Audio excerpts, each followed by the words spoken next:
Hello student, बहुत बहुत स्वागत है आप सभी का अपने परिवार पीवीआर स्टडी में। मैं राजकुमार आपकी मैथ की क्लास के साथ। साथियों, इसके पहले आपने पढ़ लिया था एक्सरसाइज 3.3 यानी कि आपका जो कोऑर्डिनेट ज्योमेट्री था क्लास 9th का वो ख़त्म हो चुका है। आज हम शुरू करेंगे एक नया चैप्टर और उस नए चैप्टर का नाम है दो चर वाले समीकरण। ऐसे कुछ है ना, दो चर वाले रैखिक समीकरण। मतलब चरों की संख्या दो होगी लेकिन वो रैखिक समीकरण होगा, यानी कहने का मतलब एक घात में होगा। जैसे यहाँ पर थोड़ा सा बेसिक कॉन्सेप्ट आप देख लो एक बार, उसके बाद आगे चलते हैं। वो क्या है, दो चर वाले। तो ये एक शब्द आ रहा है यहाँ चर। चर को इंग्लिश में क्या बोलते हैं, वेरिएबल बोलते हैं। क्या बोलते हैं, वेरिएबल। जैसे ए ये चर है, बी सी डी ये सभी क्या हैं, चर हैं। यानी ए से लेकर के जेड तक के जो भी लेटर हैं वही क्या कहलाते हैं, चर या वेरिएबल कहलाते हैं। तो दो चर वाले रैखिक समीकरण का मतलब ये है कि जैसे 2x + y इक्वल क्या हो गया 7, ये दो चर वाला रैखिक समीकरण है। लेकिन अगर खुदा ना खास्ता हमने इसमें लिखा 2 + x इक्वल यहाँ पर लिख दिया 9, तो ये दो चर वाला समीकरण नहीं है, फिर ये एक चर वाला हो जाएगा, क्योंकि इसमें y या फिर x के अलावा और कुछ नहीं है। ये नहीं जरूरी कि y रहना चाहिए तभी दो चर वाला होगा। ये दो चर वाला समीकरण तब भी हो जाता जब इसमें मान लो c + x होता, यानी a से लेके z तक के बीच के कोई भी दो लेटर कम से कम होने चाहिए, तब फिर वो दो चर वाला रैखिक समीकरण कहलाएगा। रैखिक का मतलब क्या होता है, जैसे इसकी चुरकी पे कोई घात नहीं लगी है तो इस पे भी नहीं लगी, तो ये रैखिक है। लेकिन अगर हम इसको ऐसे लिखते कि 2x² + y² = 7, तो फिर ये रैखिक समीकरण नहीं था। क्यों, ये दो घात समीकरण था, क्योंकि इसमें दो घातें लगी हैं, है ना।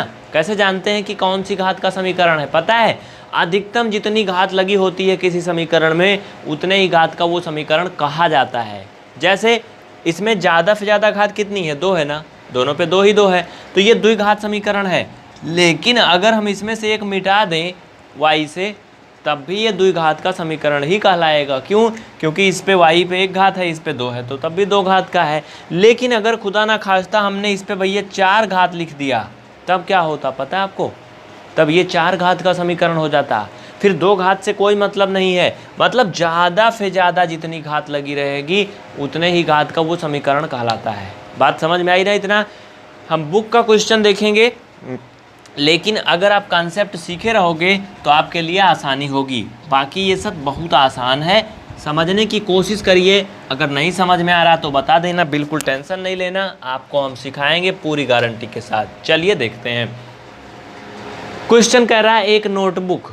नोटबुक मतलब भैया जिसमें आप लिखते हो, कॉपी जैसे मतलब है ऐसे वाली एक नोटबुक जिसमें नोट करते हैं। उसकी कह रहा कीमत मतलब जितने में मिलती है पैसा में, ठीक है। एक कलम की कीमत से दोगुनी है। कलम मतलब ये पेन, इससे क्या है, दोगुनी है। सिंपल सी बात है, नोटबुक महंगी मिलती है भैया, इस समय तो 50, 60, 70 की भी मिलती है, 40, 50 की भी मिलती है। लेकिन कलम अगर लोगे काम चलाऊँ तो 5-10 रुपए में भी मिल जाती है। तो वैसे ये कह रहा है कि दोगुनी है। इस कथन को निरूपित करने के लिए, कथन मतलब स्टेटमेंट, हाँ, निरूपित करने के लिए, इसे रिप्रेजेंट करने के लिए दो चरों वाला रैखिक समीकरण बनाइए। मतलब इस कहानी का प्रयोग करके एक समीकरण बनाना है। तो सिंपल सी बात है यार, दो चर वाला समीकरण बनाना है तो आप मानोगे। देखो आपके बुक में हिंट भी दिया है। क्या दिया है, हिंट्स में दिया है, लिखा है कुछ ऐसे ही। मान लीजिए नोटबुक की कीमत x रुपया है और कलम की कीमत y रुपया है। उसको करने के पहले मैं एक और कॉन्सेप्ट बता देता हूँ आपको, ध्यान देना। देखो कह रहा नोटबुक की कीमत कलम की कीमत से दोगुनी है। नोटबुक की कीमत कलम की कीमत से, यहाँ ये बात ध्यान दो। नोटबुक है भैया क्या है, कलम यानी पेन। नोटबुक की जो कीमत है वो कलम की कीमत से, यानी पहले हमें कलम की कीमत पता होना चाहिए। जैसे अगर हम बोलें कि भैया जो नोटबुक है ये कलम से 5 रुपया महंगी है, तो जब आप कलम का कीमत जानोगे तभी तो नोटबुक का बताओगे ना, तभी तो बताओगे ना। यहाँ पर पहले नोटबुक लिखा है, इसका मतलब ये नहीं कि पहले आप नोटबुक की कीमत मान लोगे, नहीं, पहले आप कलम की कीमत मानोगे, क्योंकि नोटबुक की कीमत कलम के कीमत के ऊपर निर्भर है। बात समझ में आया ना। जैसे आप लोग की पढ़ाई लिखाई आपके गार्जियन के ऊपर निर्भर रहती है, गार्जियन खर्चा देते हैं तो आप पढ़ाई लिखाई करते हैं ना, वैसे ही। चलो इधर इसमें क्या करेंगे, लिखो माना कलम की कीमत बराबर यक्स रुपया। कितना रुपया? यक्स रुपया। नीचे फिर से लिखो और नोटबुक की कीमत बराबर वाई रुपया। नोटबुक की कीमत बराबर वाई रुपया, इसको लिख लेना। फिर क्या कहता है, प्रश्नानुसार अकॉर्डिंग टू द क्वेश्चन, इसको डालो प्रश्नानुसार। क्या कह रहा है प्रश्नानुसार में? कह रहा है, क्या कह रहा है, नोटबुक की कीमत कलम की कीमत से दोगुनी है। पहले इनका मुकाबला करवाओ, दोनों का बराबर बराबर। यक्स बराबर हमने लिख दिया क्या? वाई। ध्यान दो, यक्स बराबर हमने वाई, दोनों को बराबर लिख दिया। लेकिन ये कह रहा है ऐसा है नहीं बराबर। कह रहा कि जो नोटबुक की कीमत है वो कलम की कीमत से दोगुनी है। मतलब कौन दोगुनी है? कौन दोगुनी है भैया? ज़्यादा कौन है? आप सोच के बताओ, ज़्यादा कौन है? महंगी कौन है भैया? महंगी नोटबुक है, किताब मतलब कापी महंगी है, कलम सस्ती है ना। तो इसमें क्या करोगे, 2 से गुणा कर दोगे तो यक्स इक्वल टू वाई, ये क्या हो गया? समीकरण हो गया इसी स्टेटमेंट का। इसको आप इस रूप में भी लिख सकते हो, बराबर करके एरो लगा के, यक्स माइनस 2y बराबर 0। ये हो गया इस स्टेटमेंट का समीकरण। बात समझ में आई तो फट से नोट कर लो, लिख लो, जल्दी से छाप लो झटाझट। आगे बढ़ते हैं फिर, ठीक है ना। हो गया इतना। अगर आपके मन में कोई भी सवाल है, कोई भी डाउट है तो आप उसे निसंकोच कमेंट करके पूछ सकते हो। फटाफट नोट कर लो, वीडियो को लाइक करके चैनल को सब्सक्राइब करो और बने रहो हमारे साथ। क्वेश्चन नंबर 2 की तरफ आगे बढ़ते हैं। ध्यान से देखिए और पढ़िए। Class 9th NCERT book.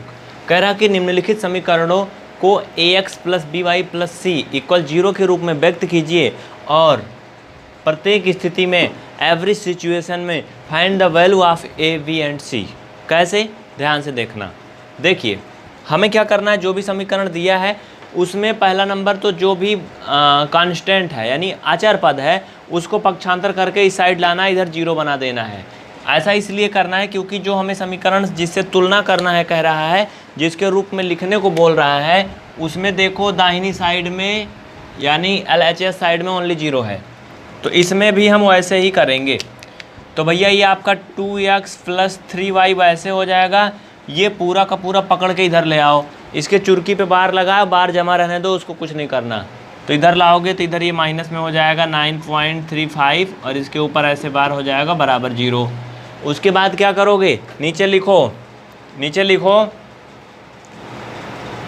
अब या फिर ऐसे लिखो, उपरोक्त समीकरण की ax plus B Y plus C equal 0 से तुलना करने पर कंपेयर करना है। क्या करना है? कंपेयर करना है। तो आप अगर कंपेयर करके देखोगे 2x की x से, तो आप देखो x से x कट जाएगा। तुलना का मतलब यही होता है जैसे ax अपान ये 2x, इन दोनों में हम तुलना कर रहे हैं तो जो समान समान पद है वो कट जाएगा, x से x कट जाएगा तो 2 और a बचेगा ना। इसका मतलब क्या है, 2 जो है वो a का मान है या a जो है वो 2 का मान है, ऐसे समझ लो, ठीक है। तो तुलना करोगे तो a बराबर 2 आएगा। इसी तरह दूसरे वाले पद की तुलना करोगे, by की तुलना करोगे भैया 3y से, तो y से y कट जाएगा। तो इस तरह से आपका जो v का वैल्यू है वो 3 आएगा। फिर लास्ट वाला कंपेयर करोगे ये किससे, c से। याद रखेंगे अगर माइनस में दिया है नंबर तो उसका उत्तर माइनस में ही फाइनल में आएगा, ठीक है। तो इसका c का वैल्यू हो जाएगा -9.35, 5 के ऊपर ये चिन्ह लगा देना बार वाला, ठीक है। तो इस तरह से आपका पहला हो गया। इसमें जितने भी दिए गए हैं समीकरण, इस तरह से हर एक को आप करोगे अलग अलग और समझने की भरपूर कोशिश करोगे, पक्का समझ में आएगा। हर दिन ये क्लास शाम को 7 बजे से चलती है। अगर आप PVR स्टडी इलाहाबाद चैनल को सब्सक्राइब करके रखेंगे तो आप देख सकते हैं। एक बड़ी बात बता दें, 16 अगस्त से ये class PVR study channel number 3 पर चलेगी। 16 अगस्त से, याद रखना। देखो ये डिस्क्रिप्शन में इस तरह से जो रेड कलर में सामने दिख रहा है लिखा होगा PVR study class 9th and 10th, ये चैनल का नाम है, सिर्फ 9th 10th वालों के लिए विशेष रूप से। आप इसको ऐसे सेम टू सेम यूट्यूब पे सर्च करके भी सब्सक्राइब कर सकते हो, या फिर जो लिंक डिस्क्रिप्शन में आपको दिख रहा ब्लू कलर पे उस पर क्लिक करके भी कर सकते हो, क्योंकि 16 अगस्त से 9th 10th की सारी क्लासें इस चैनल से उस पर स्थानांतरित कर दी जाएंगी और फिर यहाँ पर ये क्लासें नहीं चलेंगी। तो याद रखना, आज ही सब्सक्राइब कर लो फटाफट। और हाँ, दोनों चैनल पे बने रहना, क्योंकि यहाँ भी आपको बहुत सारी जानकारी मिलती रहेगी। इसी में का दूसरा पार्ट देखिए, मतलब क्वेश्चन नंबर सेकंड का सेकंड पार्ट, क्योंकि इसमें भैया टोटल मिला करके आपके 8 पार्ट दिए गए हैं। तो हम कुछ पार्ट बता दे रहे हैं, बाकी कुछ आप खुद से कर लेना। तो इसको क्या करोगे, पहले ये फ्रैक्शन फॉर्म में दिया, इसे सिंपल फॉर्म में चेंज कर लेना। क्रॉस मल्टीपल करोगे तो ये 5x हो जाएगा माइनस ये y हो जाएगा, नीचे तिरछा गुणा हो जाएगा तो 5 हो जाएगा, माइनस का 10 बराबर 0। ऐसे ही तो होगा ना, कोई कन्फ्यूजन हो तो बता देना। इतना कर लोगे, उसके बाद क्या होगा वो देखो, यहाँ पर 1 लिखो। अब इन दोनों का क्रॉस मल्टीपल करोगे तो ये 5x माइनस वाई और इसका इधर गुणा होगा तो ये हो जाएगा 50। नीचे 1 में गुणा कर लोगे तो 5 1 कम 5 बराबर का हो जाएगा 0। देखो इसमें भी ऐसे ही होता है, इसमें तिरछा गुणा नहीं होता है। अगर आपको ये नहीं आता जो मैं हल कर रहा हूँ तो आप जीरो लेवल मैथ देखिए, PVR स्टडी पे आपको जीरो लेवल मैथ सिखाई जाती है, सुबह 5 बजे वीडियो आता है। इसको फाइनली हल करोगे तो आपका ये 5x माइनस वाई और ये हो जाएगा माइनस का 50 बराबर 0। ठीक है, हो गया। अब इसकी तुलना कर दो किससे, अब लिखो उपरोक्त समीकरण की ax plus by plus c equal 0 से तुलना करने पर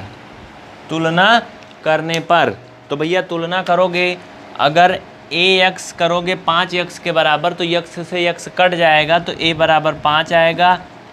माइनस y बराबर करोगे धन by से y कट जाएगा तो इसका मान क्या आएगा, तो क्या y से y कट जाएगा तो b का कोई मान नहीं आएगा। देखो मैं ये बोल रहा हूँ, अभी मैंने आपको दिखाया था ना, अगर by को आप y से कंपेयर ऐसे करोगे माइनस y से तो y से y कट जाएगा ना, तो ये b/-1 तो आएगा भैया, यहाँ 1 होगा यहाँ तो 1 होगा, ऐसे तो कटता है ना, कटने का मतलब 0 तो नहीं होता है।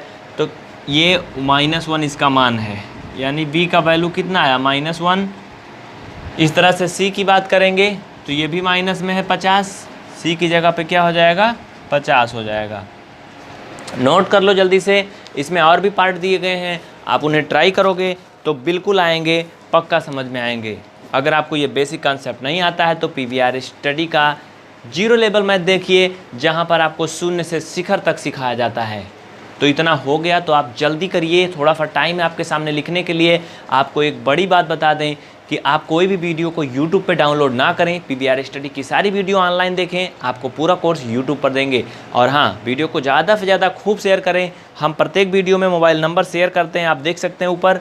अगर आपको कोई समस्या है तो आप संपर्क कर सकते हैं, लेकिन आप वीडियो अगर डाउनलोड करोगे भैया तो फिर आपको क्लास कंप्लीट नहीं मिल पाएगी, क्योंकि हमारा घाटा होता जब आप यूट्यूब पे डाउनलोड करते हो। देखिए इसके कुछ और भी पार्ट्स दिए गए हैं, जैसे 4 नंबर और 8 नंबर, जो थोड़ा आपको डिफ़िकल्ट लग रहे होंगे, मैं उनको पहले बता देता हूँ।